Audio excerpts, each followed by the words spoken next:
जय माता दी, जय महाकाल। बहुत से लोग कहते हैं गुरुजी हम कैसे जानें कि सामने वाले के व्यक्ति के ऊपर जिन्न की आत्मा है या खबीस है या तंत्र बाधा की गई है या वह व्यक्ति भूत प्रेत बाधा से ग्रसित है या उसके ऊपर कुछ किया कराया है।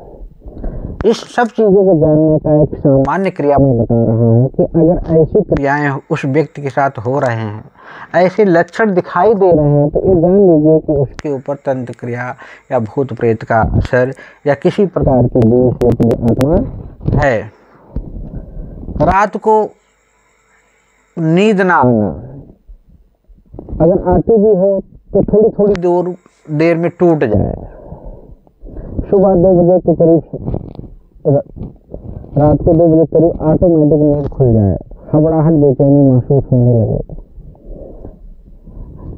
जिसके ऊपर तंत्र क्रिया होती है, ऐसा व्यक्ति जब सुबह उठता है तो उसे उठा नहीं जाता, शरीर में हरारत होती, कमजोरी महसूस होती, आंख नहीं खुलती है, बेचैनी सी होती रहती है, कमर और बदन में लगातार दर्द बना रहता है, शरीर और सीने पे भारीपन महसूस होगा, शरीर भारी भारी सा रहेगा, सीना एकदम ऐसे लगे जैसे कोई भारी पत्थर रख दिया गया है। उस व्यक्ति को जिसके ऊपर तंत्र क्रिया या भूत प्रेत का असर है, कभी या जिन्नात का असर है, किया कराया है, कोई आत्मा का वास है, उसको गुस्सा बहुत तेज आएगा। उस व्यक्ति की आंखों के आसपास काले या नीले रंग के निशान बनते रहेंगे। उसको सदैव महसूस होगा कि जैसे मेरे आसपास कुछ है, बेचैनी सी रहेगी, शरीर भारी भारी सा रहेगा, आत्मा मलिन रहेगी, मनसून रहेगा, स्वभाव उसका सदैव बिगड़ा रहेगा। अचानक से उसको खुशबू का आभास होगा, सुगंध आएगी, कभी बदबू आने लगेगी, ऐसा लगेगा कि जैसे आसपास कोई शमशान जल रहा हो, शव जलने की खुशबू उसे महसूस होगी, बदबू आने लगेगी।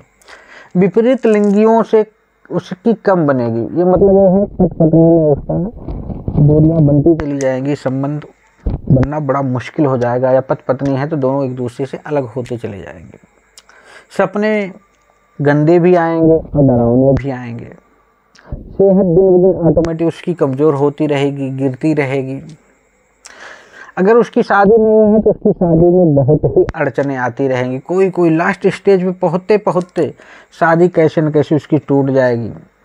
अगर शादीशुदा है, शादी हो गई है, तो बच्चा होने में, संतान उत्पन्न होने में दिक्कतें आएंगी। उस घर में किसी प्रकार की कोई मांगलिक कार्य वो होने नहीं देगा, कर्जा ऑटोमेटिक बढ़ता रहेगा। घर का कोई भी व्यक्ति अपनी योग्यता का 10% से ज़्यादा यूज नहीं कर पाएगा।